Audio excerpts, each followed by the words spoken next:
Howdy, y'all. Rob from RTG Gaming here, and I'm coming to you with a bit of a story. I was involved with the D&D group for a little while recently, last few months. It's kind of why I haven't been doing a lot of videos, because it was taking up a lot of my spare time. I'll put it to you this way: it was so bad, this little outing I took, that my girlfriend was getting very angry with me, and rightfully so. I made her secondary to a fictional story, 3 campaign meetings a week, and it was wrong, and I'm still making it up to her even as we speak. It's been a little while since everything tragically came to a dramatic end. But let's start. So I joined a D&D Discord group, you know, a large one. It had several people in it, like several, but the guy who was running it basically wasn't running any D&D games whatsoever. Nobody in the group was. Everybody was just kind of sitting and chatting, and I hit it off with one of the other DMs that was in the group, and I'm not going to name names because I don't think that's right to throw people under the bus and have it where you can find them by looking up their names and stuff.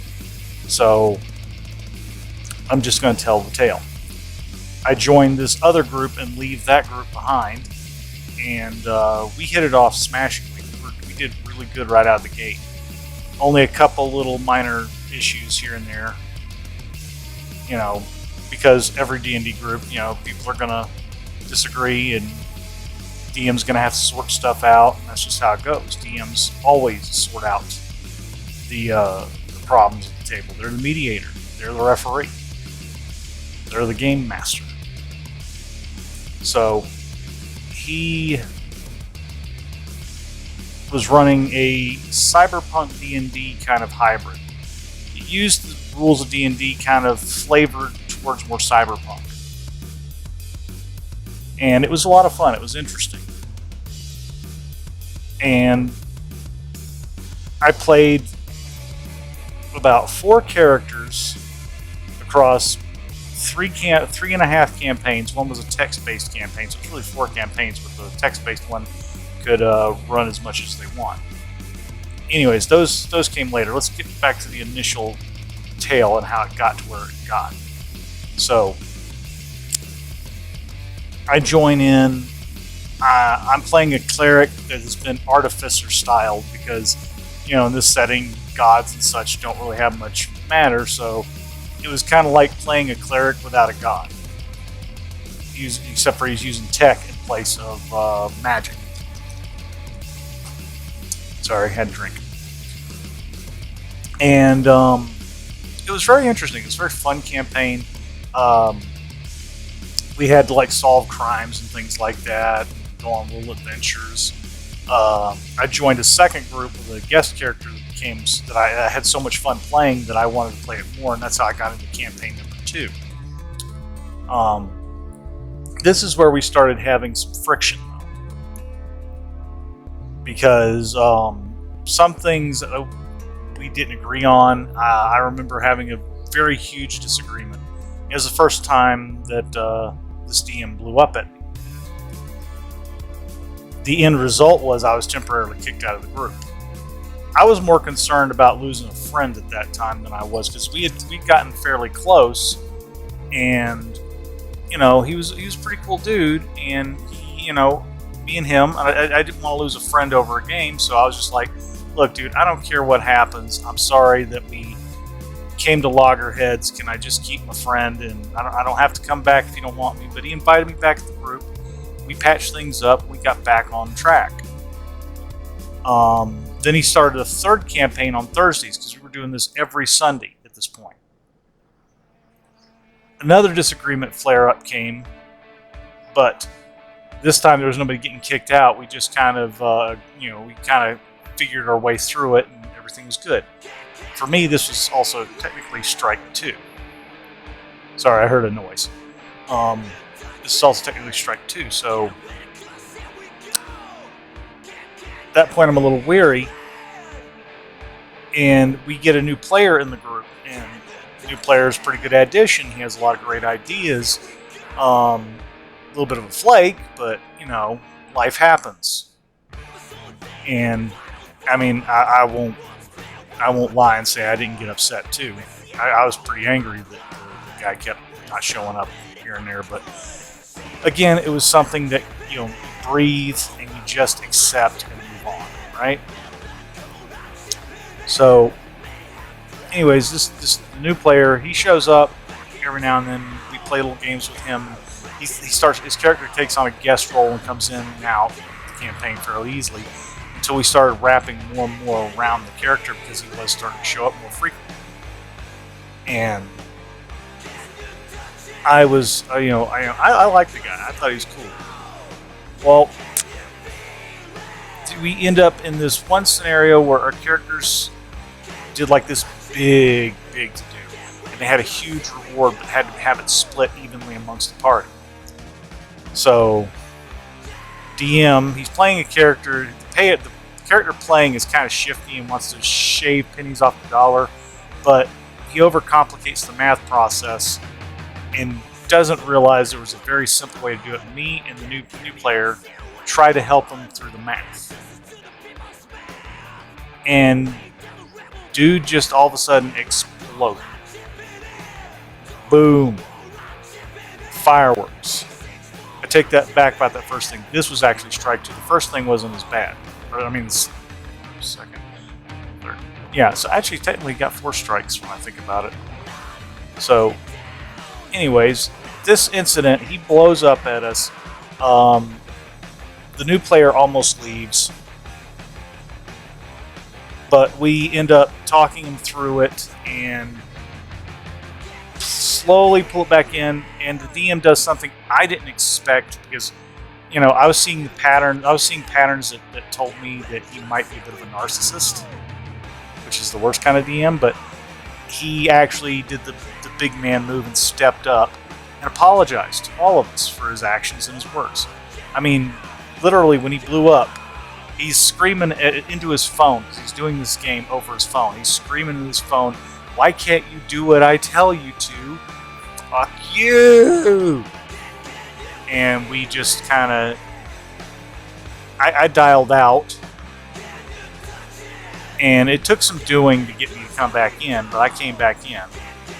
And the new player came back in, and we were all good, right? Everybody was good. Except for behind the scenes, I didn't know that the new player and the DM were having extra conversations.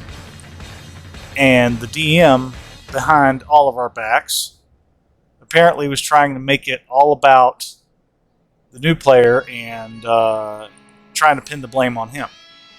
This is what I gather from both sides of the storytelling. And another blow-up occurs behind the scenes. A new player leaves, cuts ties, and that's that. I decide, because I like both of these people very much, and I am an idiot, I put myself in the middle, which is a bad move. Don't ever put yourself in the middle of somebody else's disagreements. It'll end terribly. Conventional wisdom should have prevailed when I was making this choice, but I wanted these two to get along. I felt that we were a good group, and I didn't want to break it up. So I go to talk to him, and I go to talk to DM. DM's okay, up on board, up for talking. The new player's up for talking so long as the DM doesn't try to pin the blame on him and just accepts things, apologizes, and they move on. And I mean, the new guy even kind of is like saying he didn't have to say a word. The DM did not have to say a damn thing about any of this. He didn't have to bring it up. He could have just let it die. But for whatever reason, he decided to confront the new player, and it was a bad idea. It was a terrible idea. These are all lessons I've learned through my years of being a DM and off and on, running games for different game settings. That if there's a problem, don't exacerbate it. Don't escalate things. Try to de-escalate as much as you can. No disagreement is worth, breaking your table. But unfortunately, that's where this ends up.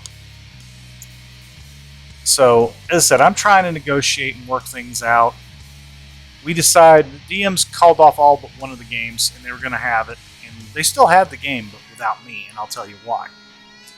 Because at the start of the game, the DM starts out, he's already like fidgeting and widgeting and everything, and I felt like he probably should have called the game off. He probably would have saved face, and we could have come back to it any time. That's the thing about Dungeons and Dragons. You can reschedule. You can come back to a game session anytime. If you are not up to it, if you are not up to the task, do not force yourself. Whatever you do, do not push yourself if you are not mentally up for the task. And so he pushed himself. And we had a small disagreement, us, the players, and him, and he turns around and kind of just suddenly vanishes out of the chat. Okay, cool. This was something I suggested to him anyways, was to, if he was feeling upset, back out. And if you can't say a word, don't say a word. Just back out and take a few minutes. And then come back. And he did. And we started to play the game. Didn't get too far into it, though, when another incident came up. And this time he's like, I need 15 minutes. And he goes out and has a cigarette. I'm like, oh, this is getting kind of laborious. But everybody else wanted to continue. He comes in for the last one, and I asked him a simple question about something in the game. I can't remember what it was, because it's been quite a few days now. But he explodes, completely loses his shit, and is saying things like, I can't do this anymore. I'm done. And in my head, and these are the words you don't want to say to a player, especially when they're already on the fence about a lot of things. You don't say, I am done. I can't do this anymore. What you say is, I'm sorry, everyone, I am not mentally up to this today. Let's take a rain check and come back to it next week or in a few days, or however you want to do it. Easiest way in the world to handle that. Unfortunately, that's not what he did. And at that point, I left the call. I stayed in the Discord. Everybody was asking me if I wanted to continue, because he came back like about 10, 20 minutes later. It was ready to go again. And I'm just like, no, I don't think I want to play anymore. I had lost all desire to be at that table because of his actions and his words, and it was over strike 3. So, I mean, I gave him far more chances than I probably should have. And my girlfriend even said so. And so later on, I'm still working. There's a text-based game we're doing. And the text-based game, dialing it back a little bit, I've been having some issues with it because he wanted to do things a little differently. He wanted to have 2 different chats, one for the game stuff and one for just downtime RP. The problem is, there are some things that you have to say in the context of a situation that you can't say in a separate chat. You want to keep it all organic and together. So I would maintain and play my character through the scene as it was written in text. And then I would get a DM from him saying, you really should put that in RP, in downtime RP. And I'm like, but it was asked, this question was asked in the game chat, or this thing was done in the game chat, and I'm reacting. And it kept happening over and over and over, and it got so damned aggravating. I don't know why I continued, why I didn't say, you know what, maybe this isn't for me, but I'm a stubborn fool, and I will push to try and get to the conclusion of the story once I've made a character for it. I should have never made another character for it. I was already taxed as it was. I mean, I couldn't make YouTube videos. My girlfriend's mad at me all the damn time because I'm not able to give her the time she deserves. when she deserves it. My other projects are failing. The only thing I've had time to do is play Rust. And it's like,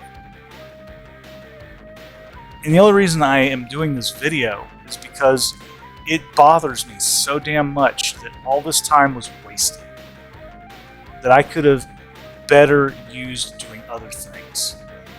Indulge in someone's what turned out to be toxic behavior. I mean, the DM, I really hope he gets help. Part of me thinks that he had, because he's mentioned something about a change in medication. I'm hoping that he figures out that his medication was messing him up or something. Because when we first met, he was good. He was good to go. And I should mention also that the DM had personal life issues going on. So, he ended up basically moving out of his home and being homeless for a couple days. We all told him, focus on your situation, man. We weren't forcing him to run D&D games when he's homeless. No. He opted to do that anyways. And I should also point out that nobody held me at gunpoint to be at these D&D games either. I chose to be here. There were good times had. I enjoyed more. There was times I enjoyed more than I didn't enjoy. But the times that I didn't enjoy, those were god awful. I mean, I remember distinctly just before all this happened, we had a session where one of the players wanted to do something real goofy. And he's a player that's been at this table for a lot longer than me. He wanted to do something goofy, like jump on a desk and scare or startle a technician who was doing his job for him. And the DM immediately took offense to it. He's literally is like, he's making jokes, but they're awful jokes. And he turns and says, "Could you just not do this? Could you just take this seriously?" He basically is telling him he's not playing his character right in the scene. To which that player promptly left the voice chat without a word and just stopped playing. And that should have been a big red flag. Things were about to get very awful, because any DM worth their salt can roll with the punches. They can make a scene happen the way they need it to without forcing a player to play a specific way, in a specific, mindset. No, you can snap the player's attention if you just get to the point. And I haven't played with that group. I've only talked with a couple of them since then. I will admit, I do miss the stories and the characters we were playing. I was really attached to them. And I'm probably just going to adapt them to other forums and other forums. What a word. Forms and games, perhaps. Bottom line is, when you're playing D&D, you need to remember a few important things. If you're the DM, if you're not mentally prepared, if you are not capable of planning ahead and at least having a few contingencies for when players do inevitably screw up your plans, chances are maybe that's not the role you need to play. Maybe you need to be a player in another group. And if you're a player, if you're at a table and you're not having a good time, and the DM repeatedly makes you feel, either obligated, or they try to manipulate you in some way, shape, or form into feeling a specific way or acting a specific way for them, probably should get out of it. And I know that the DM is a subscriber to my channel, and he'll probably see this. And I say to that DM, dude, get help. You need it. And one last thing to that DM. Thank your lucky stars someone loves you. And don't go loving someone else behind their back. Don't have don't make them feel secondary to anything you're doing because you have a crush on another player, which is another issue we're having at the table. I should have realized it, but it explains why they put that character at the center of everything a lot of the times. Most of the time, I just tell the funnier stories at the table. That was my role. I was the old man with the kids telling them, like, back in my day, like that. So, yeah, that's pretty much the story. And I hope everyone found it at least a little entertaining, or mildly amusing. But do heed the warning: if you ain't having fun, you ain't doing it right. Get out of that group if it's causing you nothing but agita and grief. And don't be an idiot like me. Don't be stubborn. Don't sit there and put your needs second to the table. Whatever the hell you do, do not, because you will be making up for that for a long damn time. My girlfriend, I'm not sure she'll ever forgive me. I hope she will. But, because I love her to death, love her to pieces. And that's why, as I said, I told the DM, I say to the DM here, don't let the ones you love down. So, anyways, take care, everyone, and have a wonderful day.